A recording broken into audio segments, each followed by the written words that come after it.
ئایا ئیسلام پێویستی بە حیزب و کەوادری ئیسلامی هەیە تاکو و دیفاعی لێ بکەن؟ ئەوانەی کە بە ناوی خزمەتکردنی ئیسلامەوە چوونەتە پەرلەمان و حکوومەتەوە ئایا توانیویانە هیچ خزمەتێ بکەن بەدین یاخۆ بوونەتە بار بەسەریەوە؟ بینەرمان. پەیوەندی نێوان بانگەواز و سیاسەت یان ئاینداری و کاری سیاسی لە نێو حیزبە ئیسلامیەکاندا بەردەوام جێگەی مشتومڕ بووە. هەندێک لە گروپە ئیسلامیەکان کە خۆیان بە میراتگری مێژووی ئیسلام دەزانن جەخت دەکەنەوە کە سیاست کڕۆکی ئاینی ئیسلام پێک دێنێت و لە بەرامبەردا بەشێک لە توێژەرانی ئەم بوارە ڕایان وایە لە کۆمەلگایەکدا کە زۆرینەی مسلمانە هەڵگری پاشگری ئیسلامی یان بانگەوازکردن بۆ بڵاوکردنەوەی ئاین لە ڕاستیدا بە ئاینیکردنی کۆی بوارەکانی ژیانە. ئەوەی لەم نێوەندەدا وەک دژایەتی خۆی دەردەخات بنەمانە گۆڕ و بەهات چەسپاوە ئەخلاقی و کۆمەڵایەتەکانی بانگەواز و ڕەهەندە گۆڕا و دنیایەکانی سیاسەتە کە حیزبە ئیسلامیەکان نەیانتوانی وە هاوسەنگی لە نێوانیاندا دروست بکەن. هەر بۆیە دەبینین لە دوای چوونی پارتە ئیسلامیەکان بۆ ناو دەسەڵات و پەرلەمان نەکی جۆرە جیاوازیەکیان دروست نەکرد، بەڵکو وەک بەشی هەرە زۆری گروپەکان بوون بە بەشێک لە گەندەڵی و دارمانی زیاتری کۆمەلگا. ڕەوتە ئیسلامیەکان هەر لە سەرەتاوە بە ناوی دیفاعکردن لە ئیسلام و ژیاندنەوەی دینی خوا دەرکەوتن. لە مەشدا بوون بە چەندین ڕەوتەوە لەوانە ئەو ڕەوتەی کە باوەڕیان وابوو لە ڕێگەی پەرلەمان و خزمەتی سیاسیەوە دەتوانن ئیسلام سەر بخەن. هەر بەم ناوەشەوە لە ئینتیخاباتە دەنگیان هێنا و چوونە پەرلەمانەوە. بەڵام ئایا ئەوانەی کە چوونە پەرلەمانەوە چ خزمەتێکیان بەدین کرد؟ چ یاسایەکیان گۆڕی؟ چ بەرژەوەندیەکیان بە مسلمانان گەیاند؟ تەنانەت بە نەتەوەکانی خۆشیان. ئەمە ئەو پرسیارەیە کە هەموو جارێک ئێمە دەیکەین بۆچی بە ناوی دینەوە خۆمان دەخەینە ناو پەرلەمان و دواییش تەنیا خەریکی دنیای خۆمانی.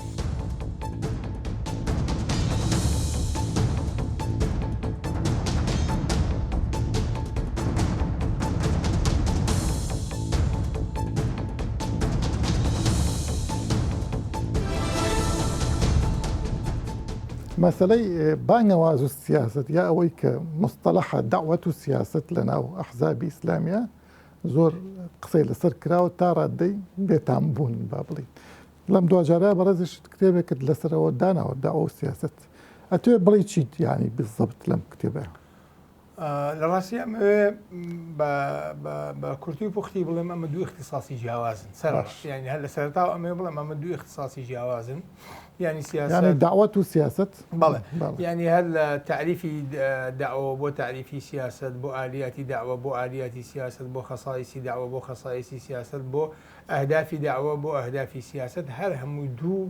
دوو دنیای جیاوازن. ئالیتیان جیاوازە، بکەریان جیاوازە، شوێنیان جیاوازە، دامەزراوەیان جیاوازە. سیاست لە نهایەتە بریتە لە دیاردە و پرۆسە و پرس. ئەمە ینی سیاستە لە هەموو شوێنێکی دنیا لەوە بۆی بینەر تێبگە مەبەستە چی؟ مەبەستم ئەوەیە ینی سیاست کاتێک ئەڵین سیاست ینی ئەڵین کۆمەڵێک دیاردە ینی ئەڵین کۆمەڵێک پرسیانی ئەڵین کۆمەڵێک پرۆسە کە لە دەوڵەتا بەرجەسە ئەبێ لە هێزا بەرجەسە ئەبێت لە سەڵاتا بەرجەسە ئەبێت لە ململانیا بەرجەسە ئەبێت لە شەرعیەتا بەرجەسە ئەبێ و کۆمەڵێک مؤسسات و پلان و پرسی خۆی هەیە. سیاست کایەکی هەمیشە گۆڕاوە هیچ سابتێک لە سیاسەتا وجودی نیە ئیلا مەبادی و ئەفکارە ئەسڵیەکان لەبێ کە وەکو چوارچێوەیەک سیاسەتی تیا حرەکەتەکە. سیاست بۆ خۆی کائینێکە علاقەی بینی حاکم و محکومە نەک بینی علاقەی خوددا و مرۆڤ کە لە داوەتە داوە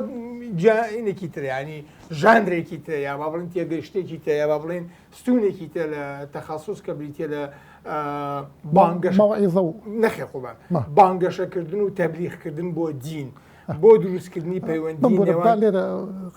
ڕادگەرتە بتە نەخێر ئەمێ تشک بخەمە سەر ئەوە کەواتە داوە بۆ کەسێکە کە لەسەر دین نەبێ و بینیتە ناو دینەوە ئەوە تەواو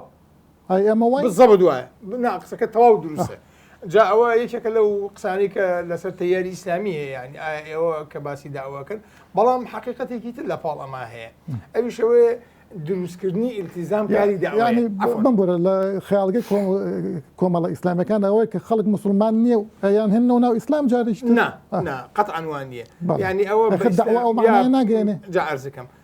جەنابەت ئەتەوێ بڵێ پرۆسەی بە ئیسلامکردن بەڵێ بە ئیسلامکردن أنا بس دعوة ومعنى مقصد أوي بلي دعوي بيغمبر صلى الله عليه وسلم لناو كومالجيكي مشرك وبيدين وآقال دينا أما بدين دار كردني خلق بروسي دعوة دراسي أسا بروسي دعوة أو دورة نابينة بلكو دوري دروس كرني بابندي والتزام بينه أما أو برسيارة بكم بو تياري إسلامي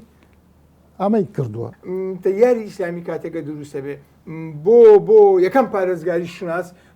بۆ ئەوەشی لە بەرامبەر ئایدۆلۆژیەکانە بۆسێ دینی بە ئایدۆلۆژیا کرد و بردوێتە ناو چی و بردو ناو داوەکەەوە کەواتە دووشتی سیاسی دوو پارچەی دروست نەکردووە ئەمە حیزبێکی سیاسیە بۆ مواجهە و ئەمەش داوایەکە بۆ دینداری کرد ئەوە یەک دوو قەناعەتێکی ئەساسی هەیە و تا ئەم ڕۆژ من و جەناب ئەم قسانە پێکەوەکەین ئەویشەوەی لەسەر مەبدەئی شمولەتی ئیسلام ئیسلام لێک جیان ناکرێتەوە لێک دانابڕێ شریعەتە ئەوەیە شریعەتە شعائرە عەقیدە ئەخلاق دێنێ ئەوەش لەژێر کاریگەری ئەو ئایدۆلۆژیا تۆتالی شمولیانە ئەمیش بێگومان بێگومان وەکو ئەو ئایدۆلۆژیانی کە هاتوو هیچ شتێکیان لێک دانەبڕیەوە لەو کاتێک کە باسی ئافرەتیان کرد باسی دەوڵەتیشیان کرد باسی کۆمەڵگەیان کرد باسی اقتصادیان کرد باسی اقتصادیان باسی خوێندنەوە هەموویان بە شمولی هێناوە ئەمیش بیرۆکری بە شمولی تەقدیم بەڵام عەفوەن ئەوان قەناعەتیان وایە ئەگەر داوە سیاست یا داوە هەر شتێکی دین لێک جیا بکەیتەوە معناوەتان تۆ لە شمولیتی ئیسلام چیتە دەر زۆر باشە پێت وایە تا ئێستا ئیخوان موسلیمین و حرەکاتی ئیسلامی وەک حرەکاتی دەعەوی و ئیسلاحی ماون یا بوونەتە حرەکاتێک کە بەلایانی کەمەوە ئەتوانین بڵێن بەشێکن لەو سیراعە قێزەونەی کە لەسەر سوڵتە و لەسەر دەسەڵات و لەو کوشتن و بەڕینەی کە لە دنیای ئیسلام هەیە یعنی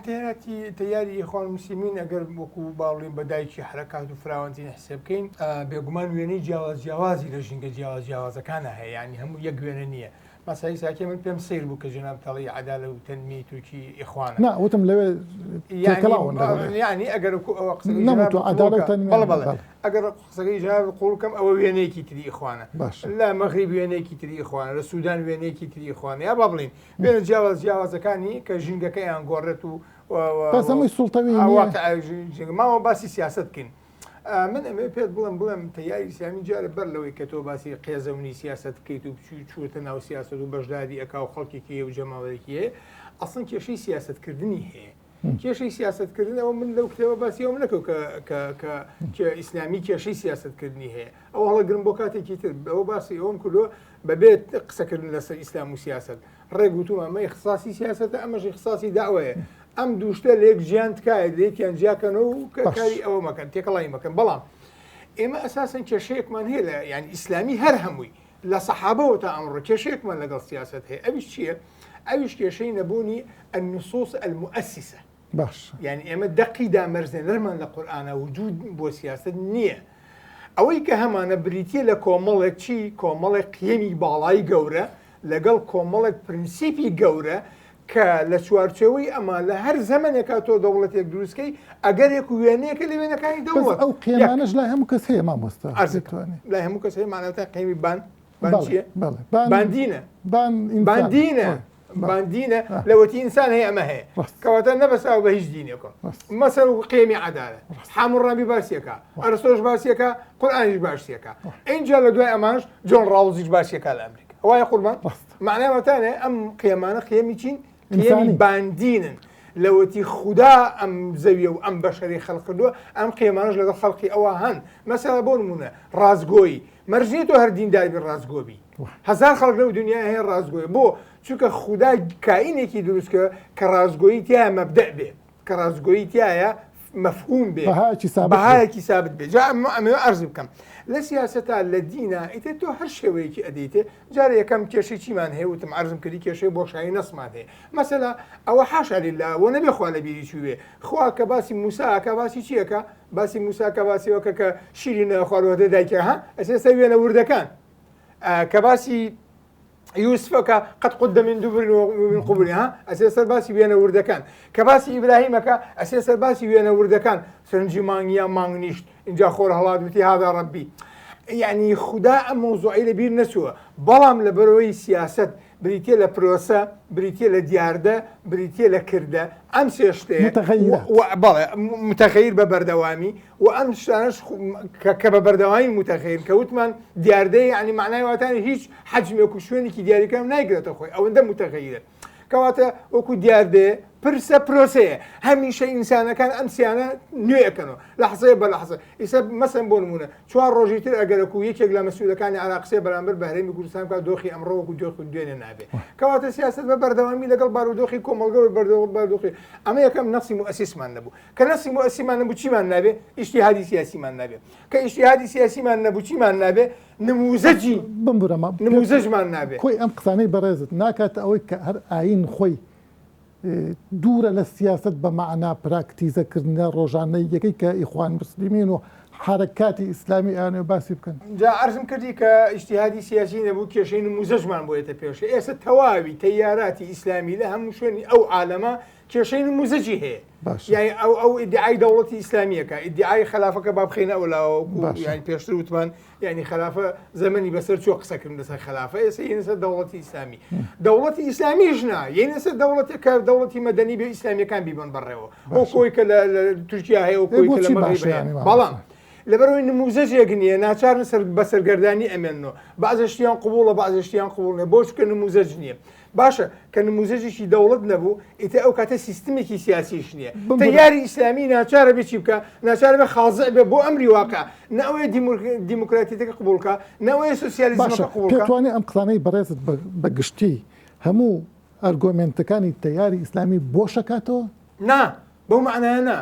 سەر لەبەری وا ئەمری واقعیەکە ئەو ناتوانێ جارێکی تر ئیعادە قیرائی چی بکات جارێکی ئیعادە قیرائی واقع بکات و شتێکی نوێی لێبەر هەم بێنێ بۆ نمونە ئێستا ئێمە دەوڵەتی خلافەمان هەیە دەوڵەتی خلافە فعلەن دەوڵەتێک بوو دەستی کە دامەزرا دەوڵەتی خلافە کوێە بەسم دەوڵەتی خلافە ئەو چوار خەلیفەیە باڵێ کە 32 ساڵە 42 ساڵەشێکی ئەوەندە حکوومەتیان کردووە فعلا هاتن سەیری قورئانیان کرد وڵا شورا بەڵە باشە شورا ئەهلی حەل و عەقد بەڵە باشە ئەهلی حەل و عەقد ئێمە لە چ کۆمەڵگایەکە لە کۆمەڵگایەکی تاوە قەبەلی توانای بەرگەگرتنی ئەمە نییە وڵاسییان لە خەلیفەکان بوون بە قوربانی ئەم بیرکردنەوەی دوای هاتنە سەرەوەی کەوا چی بکەین بزانین تەقلیدی دەوروبەر چییە ئەلکیسرەویە وەنیە یا کیسەوی فارسەکان یا قەیسەری ڕۆمەکان اینجا ئیمپراتۆرەتێکیان لەسەر دامەزرا هەتا وەکو ساڵی 1923 بەردەوام بوو ئێستا بیرکردنەوەیکی ئاوا لە ناو تەیاری ئیسلامیان نییە یا ئەوەتانێ بگەڕێ بە دوای ڕیشەکانی دموکراتێتی لیبرالیا و ئیعادەئینتاجی بکە هەروەکو چۆن موسڵمانەکان ئیعادەئینتاجی کە سەویان کرد لای خۆیان هەروەکو چۆن موسڵمانەکان قەیسەریەتیان ئیعادەئینتاج کرد بۆ مەگەر جەنابەت تەسەورەکەی ئەحکامی سوڵتانیە باسیەوە بکەم من ئەحکامی سوڵتانیە دوو جار خوێندومەتەوە ئەوەی ماوەردی و ئەوەی ئەبووی عەلاش هەمووی باسی خوسرە و مەلیکی ڕۆمە بەڵێ ینی بەڵام چی کردووە ئیعادەئینتاجی کردووە جارێکی بەرهەمی هێناوەتەوە بە زمانێکی ئیسلامی بە ئەدەواتێکی ئیسلامی بە میکانیزمێکی ئیسلامی بەس پێتوانێت کەلامی ئیسلامیش هەروایە خۆ بەتابی باڵێ ئەکید وایە فەلسەفەیە و نەخڵکراوەتە ناو کەلامی ئیسلامی ئەمە عەرزی جەناب دەکەم چی ئەمە بڵم ئێستا ئێمە لە ساڵی 1923 لە سەرەتای ئەم قەڕنەوە بۆ ئەمڕۆ کە بەندە لەگەڵ جەناب تا پێکەوە دانیشتوین تا ئێستا کێش کەس ئیعادەئینتاجی هیچ لە ناو تەیاری ئیسلامیە هیچ کەسێک نابینی ئیعادەئینتاجی نەزمێک لەم نەزمانەی کردبێ بۆ لەبەرەوەی هەر ئەساسەن لە سەرەتاوە لە ساڵی 1940 بۆ 19 کە عالەمی ئیسلامی ڕوبەڕووی هەجومێکی ئیستیعماری بوو لە حربی عالەمیەکەمە هەموویان زەرب چەپڕاستێکیان بەسەر چیە هێناوە بەسەر بیری دیموکراتی لیبرالیای هێناوە بە ئەتیباری بیرێکی ئیستیعماریە و پشتگیری ئیسرائیلەکە و ئەمە بیرێکە ئەبێ بە هەموو نەوعێلی دوورکەویتەوە جارزەکەم شتی تریشیان بۆ تاشیوە ئەخە خۆ تۆ کە سیستمێکی سیاسی نەقلەکەی مەجبور نیست سیستمە ئیجتیماعیەکە نەقڵکەی چونکە تۆ لێرە قیەم و مەبادیەکی دینی هەیە بۆ تەنظیمکردنی سیستمی ئیجتیماعی ئەوشیان نەکردووە ئیعادە قیراءەشیان ئیشەکەی ماوەریشیان نەکردووە و تا ئەمڕۆ خۆشیان بۆ خۆیان لەبەر بوونی بۆشایی نەسی موئەسیس لە قورئانی پیرۆز و لە سونەی صحیح پێت وایە ئەم باجێ کە تا ئێستا ئەمڕۆ ئیسلامیەکان و عالەمی ئیسلامیش بەهۆی ئەوانەوە ئیدەن بەشێکی زۆری لەسەر ئەو هەڵە منهەجەکە لە ئەوڵەوە هێناویانە هیچ گومانیتیانە لەسەر ئەو هەڵە منهەجەیە کە تا ئێستا بەردەوامە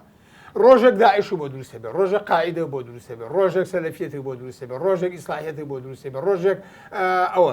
هاوکاری و دەسەڵات و چوونە سەر کورسی حکم بۆ دروستە بێ کە سەی دواوەکەی بۆی بزانانی ئەرچی لەگەڵ خۆی هێناوە هیچ دەستێکی خاڵی یەکێک لە نەقدەکان لە بەهاری عەرەبی چییە؟ یەکێک لە نەقدەکان لە بەهاری عەرەبی ئەڵێن فراوانی جەماوریەکەی و قورسایە جەماوریەکەی زۆر گەورەتر بوو لە قورسایە فکریەکەی.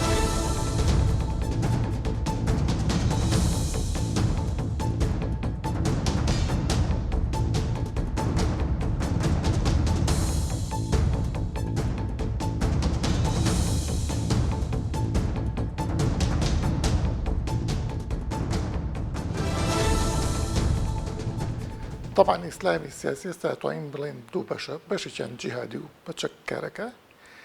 بەشێکیان لە ڕێی پەرلەمان و ئەمانەوە باوەڕی بە دیموکراسێتە با بڵێن لە قەوسە باسی بەشی دووەمەکەم ئایا پێت وایە ئەوانەی کە ئەچنە پەرلەمانەوە وەک خوانەڵێن بۆ دیفاع لە ئیسلامە ئایا توانیویانە ئەوە بکەن بەگشتی لە جیهاندا شتێک بە ناوی دیفاع لە ئیسلامیە دۆخی ئیسلامیەکانی جیهان با بڵێم وەکو بەڕێز داماژت پێکرد دابەشبوونێکە بەسەر هەردوو ئاراستە جیاوازەکانی کارکردن و پراکتیزەکردنی ئەوەی کە خۆیان ناویان ناوە فەرمانەکانی خوایان داواکاریەکانی خوا و داواکاریەکانی دین لێیان ئەمە توانینە لە چەند ڕوویەکەوە قسەی لەسەر بکەین و پەیوەست بە بابەتی بەشداری انتخابات و چوونە ناو پەرلەمان و چوونە ناو پرۆسە دیموکراسیەکانەوە من وازانم ئەم پرۆسەیەت لای ئیسلامیەکان بەباشی نەکوڵا یان با بڵێن بە تەواوەتی وەرنەگیرە ئەمە بۆچی چونکە دوو ئاڕاستەی دژ بە یەک کاریان لەسەرا کرد ئاڕاستەیەکیان کە زۆر تند بوو لەسەرەوەی کە بە هەموو شوەیە بەشداریکردن تایە حرام و تایە شکاندنی یاساکانی دین و یاساکانی خوایە و لایەنی بەرامبەریشەوە بوون کە هەوڵیاندا جۆل جۆرەکان بیگونجێن لەگەڵ واقعەکە نەیانتوانی ئەم با بڵێن یەکانگیریە بدۆزنەوە لە نێوان خۆیانە کە ئایا بتوان بە چه ئاڕاستەیەکە هەنگاو بێن ئاڕاستەی دووەم لەگەڵەوەی کە هەوڵیاندا بارودۆخەکە شی بکەنەوە کە بڵێ بەشداری دیموکراسی و چوونە پێشەوە لەگەڵ پرۆسی دیموکراسی و بەشداری انتخابات ضرورەتە پێویستیە بۆ کۆمەڵگەی ئیسلامیەکان پێویستیە بۆ جەماعەی ئیسلامیەکان بەڵام بەڕاستی ئارگومنتەکانیان ئەوەندە نەبوون کە بتوان قەنەعەت بە دۆخ بکەن بۆیەش ئێمە دۆخی تەقینەوە ئەبین لە نێواندەیە هێن لە ڕابردووە گە سەری ئیخوان بکەین لە مەسەر سەری ئیخوان بکەین لە وڵاتەکانی تری جیهانی ئیسلامی کە پێوترێت جیهانی ئیسلامیان نەتەوەی عەرەبی ئێمە تەقینەوە زۆر گەورەکانە بینین لە ئەنجامە ئێمە قاعیدەمان هەبوو داعشمان هەبوو کە دیوە توندەکە بوو بەما ڕاستەیە داژوە و بەرامبەریشی کۆمەڵێک هێزی وەکو نەهزەی تونسی و ئانمان هەیە ئاکەپەی دۆغان و تورکیا و ئەمان هەنگاوێنمە بەنسبەت کوردستانەوە من و ئازام دیسان ئەڵێنەوە ئەگەرچی لە ساڵی 1992 کە انتخابات لە کوردستان دەستی پێکرد یەکەم تەقینەوە دەستی پێکرد باڕاستەیەوەی کە بەشێکی زۆر لەو کەسایەتی ئیسلامیانە یان موجهە ئیسلامیانەی کە تەوجیهی کادیری ئیسلامی و داوای ئیسلامیانە کرد هاتم دژی ئەمە وەستانەوە بە حرامیان دەزانی لە بەرامبەرەکەش یا هەوڵدانێک هاتا پێشەوە کە نەخێر ئەمە خۆ گونجانە لەگەڵ واقعا و ئەمە پێویستیە بەڵام دیسان ئەم دوو ئارگومنتە نەیانتوانی بگەنە ڕێکەوتێکی تر بۆ نمونە کەسێک هاوارەکە ئەگەر ئێمە نەچینە پەرلەمان و ئیسلام لە خەتەرە ئەمان چیان کرد بۆ ئیسلام لە ناو پەرلەمان ویستم ئەوە ڕووکەمەوە ینی کاتێک ئەم انتقال دروستە بێ کاتێکە لە ناو خۆی کوردستانە چکە جەناب دەزانی ئیسلامی بوون یا با بڵێن حیزبی ئیسلامی سیاسی لە کوردستانە لۆکاڵی بووە لە ڕابردووە چکە ئێمە جیهانیەکەمان لە دەرەوەیە هەتاکو دەی 2000 دقیقەن تا سەرەتای 2000 ئێمە گواستنەوەیەکمان هەیە کە هەوڵیەوە دەن کە ئەم انتقالە فراوانتر بکرێ بەڵام لە پڕێکا جۆرێک لە جۆرەکان شتێکی خۆماڵی دروستە بێ بۆی کە ئەمە باڕاستێکی ترابێت بۆش بەڕاستی ئەمە لە دوو ڕێگەوە توانین بڵێن بەتەواوەتی نەگەشتە پێیان یەکەمیانەوە بوو کە ژینگەکە ژینێکی لەبار نەبوو ئەو انتقال لە دوورەوە بۆچی لەبار نەبوو مانایە کە نەئەتوانرا هەموو ئەو فتوایانە هەموو ئەو بیرڕایانە هەموو ئەو تەوەجیهانی کە لە دەرەوە لە جیهانە فراوانەکەیە دەبارەت بە انتخابات دەهێنران لە کوردستانە پراکتیسە بکرێن چکە واقعی کوردستان واقعەتی تاوە جیاواز بوو ئەمە یەک دوو ئەوە بوو کە ئەم ئیسلامی بەڕێزانە ئەم حیزب ئیسلامی بەڕێزان نەیانتوانین لەگەڵ واقعەکەیە بە تەواوەتی بچەسپێن چۆن یعنی واقع مەبەستە چی واقعەکە مەبەست واقعی کوردستانە واقعەکی لۆکاڵیمان هەیە لە کوردستان چکە ئەرزم کردی ئیسلامی سیاسی ئەمریکانیان لە دەرەوە بۆ بەڵێ تا ساڵ تا کۆتاییەوەتەکانی ئەومان بینیوە ینی تەوجیه و فەرمان و بڕیار و جۆرێک لە جۆرەکان فتواکان هەموو لە دەرەوەی هاوردە دەکران خۆ جەناب دەزانی زۆرێک لە کتێبەکان هاتن تەرجەمەکان بە خێرایی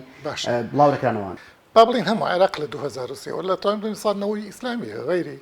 یەکێتی و پارتی نەبێ بە کوردستان و عێراقەوە بە شیعە و سونەوە زۆربەی هەر زۆری حیزبەکان حیزبی ئیسلامین بە شیعە و بە سونەوە. یعنی ئەبینین عێراق تەفکیک کرا هەڵوەشێنرا گەورەترین گەندەڵی کە لەسەر دنیای هیچ حیزبێکی ئەلمانیا شتیوانیە. ئەمە لەکوێی ئەم ئیسلامیەتە جێبکەینەوە کە ئەوان بەتەما بوون دنیامان بۆ بکەن بە شامی شەریف. ئێمە وەکو ئاماژەم پێکرد ینی